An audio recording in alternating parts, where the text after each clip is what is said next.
Now, when those of you who are starting to imprint upon your blood, you will trigger spiritual pheromones and physical scent pheromones to be released from your body. Well, this is the next part of the meta teaching. As you are imprinting protection, love, co-creation, and the 7 future generations into your blood, and each in a separate meditating healing format, you'll get to this next layer here, where you'll have to make decisions and how you're going to interact. So this is where I recommend for all of you out there to record your own voice, doing these same kind of teachings with the poetical written expression that you created and just read to your cell phone, so that your own voice can be played back, the natural form of imprinting that you truly want in yourself. For those of you that are looking for love, your pheromones have been off. Use hindsight right now from what you've just learned from these last 2 meta teachings. Ooh, there you go. So you want to imprint the right mate at the right moment to create companionships and friendships. You go and look at the very blood and marrow in your body, and you change it from there.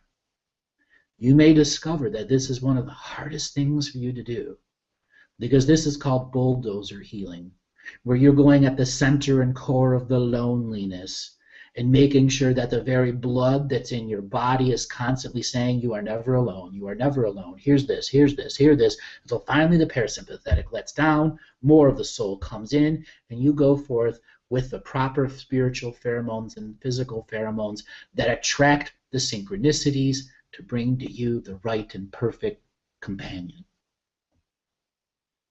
Here's your equation. Now you must create the guided meditation that creates the signature frequency match of who it is that you want. The same applies for abundance. So many people I meet, it is lack within their system. The lack of money that has taken away their hope in creation. And some people get so far into lack that they become zealot do-it-yourselfers, never spending a dime to learn anything. And that is the biggest mistake they make, because they still need the energy of other teachers so that they can create more. It is not the do-it-yourself attitude, but it's the zealot behind that that limits them at the greatest level. This is where you want to put an imprint into your pheromones that you do not want to entangle with zealots. At the most deepest core reality sharing levels, when you control your pheromones at that level, no archon, no ascended master can get past those pheromones of rejection, because it is like a spiritual skunk smell, so strong to the soul that they are repelled from the local reality. And I bid you all to be careful with that skill. Very careful. You are talking about extreme scent psychic alchemy. That is something that you will have to learn in your spiritual journeying, that you have a scent and things can track it through space and time. So learning about your pheromones very early on in the spiritual journeying process allows you to learn some basic camouflage skills. So if you are out spiritually journeying, or you are on a person healing, and you know there's an entity in a process, you can use your scent to act like a camouflage, reflection, observation field, or its own form of perception, deception filter, so the entity or situation cannot target you with its own consciousness. Think of the smell of a skunk, how strong and repelling it can be. When you add your auric frequency that is cycling at 10,000 cycles per second, that entity, it may not have a physical nose, but it has a sensing spirit organ that will be overwhelmed rapidly. And therefore, its fight and flight mechanism will be triggered, and it will perceive something different. All of a sudden, the predator becomes the prey, and you put doubt within it. Do you understand the level of spiritual strategy that's required here?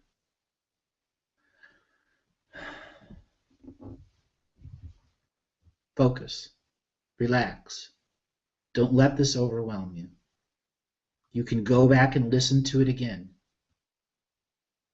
I am presenting a very strong frequency right now because I want people to understand the next layers that we're going through is going to be a little bit of a spiritual hurricane feeling between now and late June. You will have buffets of energy coming against you, and building up these skills will co-create with your spiritual evolution, and you will not lessen your experience because you are going against the grain of the energy that's telling you to become meek. Because that is the energy the system is trying to project in general. The term be meek, be meek, be meek.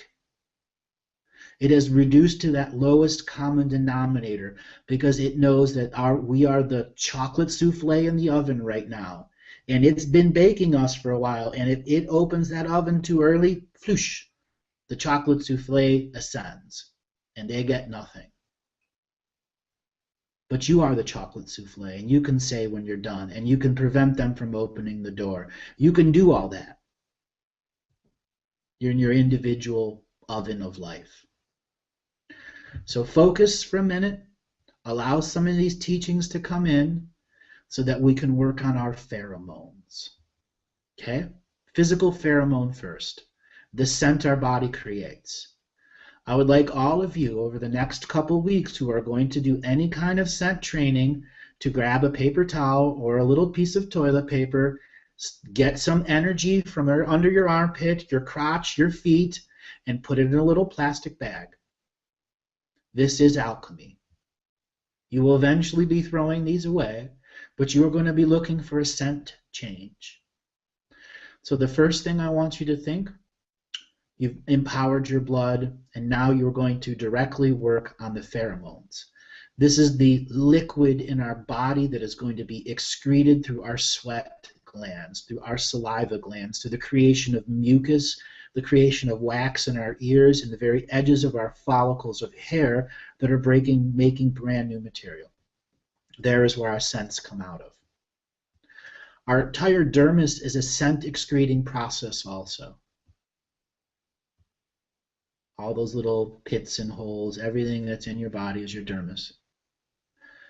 Now I want you to empower the very edge of your dermis. Think of yourself as if you just oiled your body with perfect almond oil from the top to bottom, so there's a sheen and a glisten. Come into your heart, and I want you to say through your heart, all fluid that is a part of the lymphatic system that is pumped through the heart, all other forms of liquid from water, etc., is now being empowered with a specific pheromone of sacred neutrality.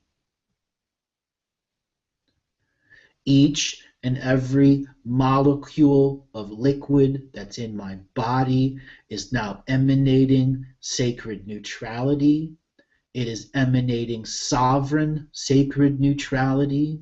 It is entering sovereign sacred neutrality, expressing sovereign sacred neutrality.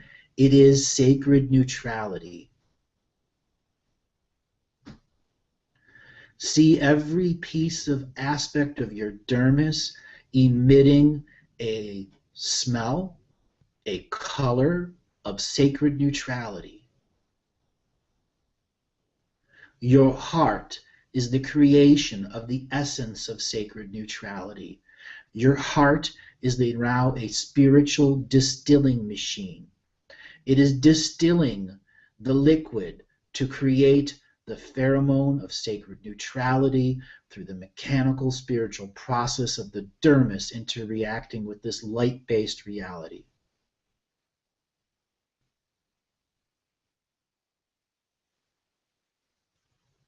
All aspects of your body, all aspects of your dermis are creating the sacred neutral field. Now on the unseen world, a spiritual pheromone. Contemplate yourself. Where do spiritual pheromones emanate from? Many of you will think it's the heart right away. It's not. It is your hands and your feet. That's right, hands and feet. This is where the most amount of spiritual pheromones come out. The other part, your voice. Think about that.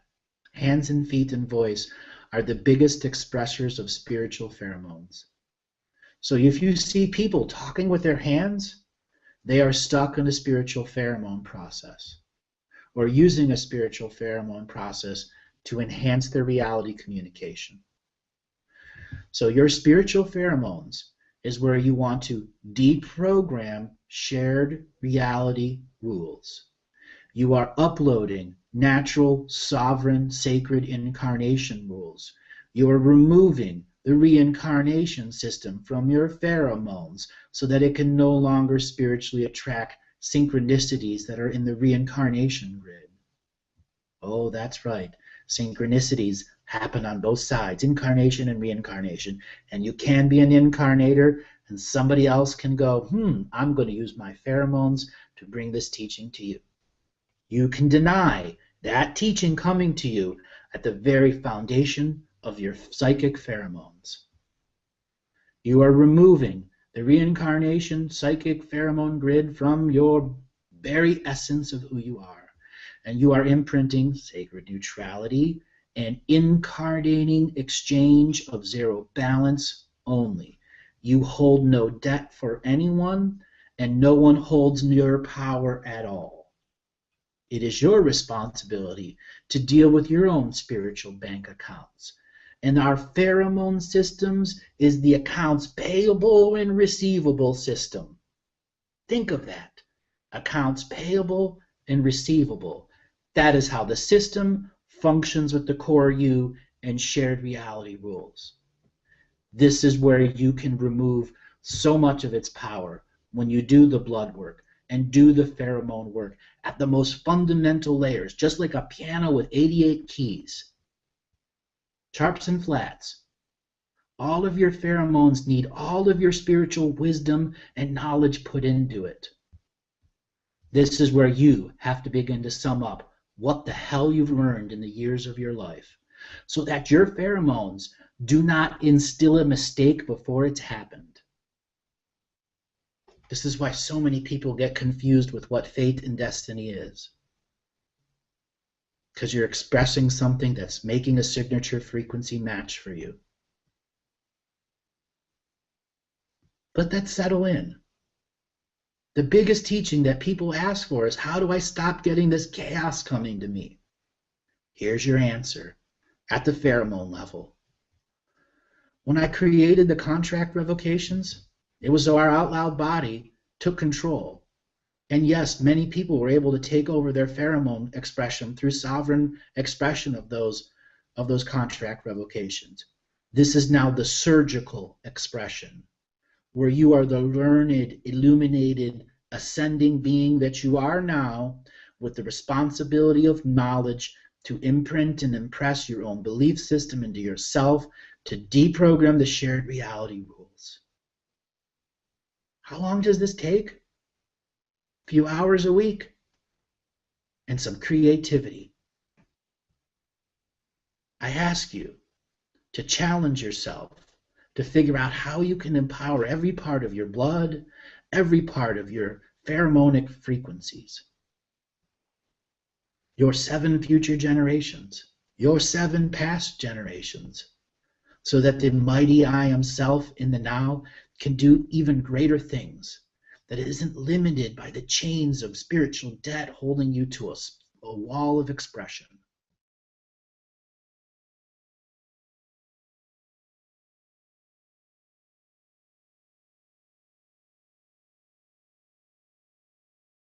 When we talk about the beekeepers and you know, these mystery schools, there's one being that is a hero and that we can all relate to in this timeline, and that is the Dragon Master himself, Bruce Lee.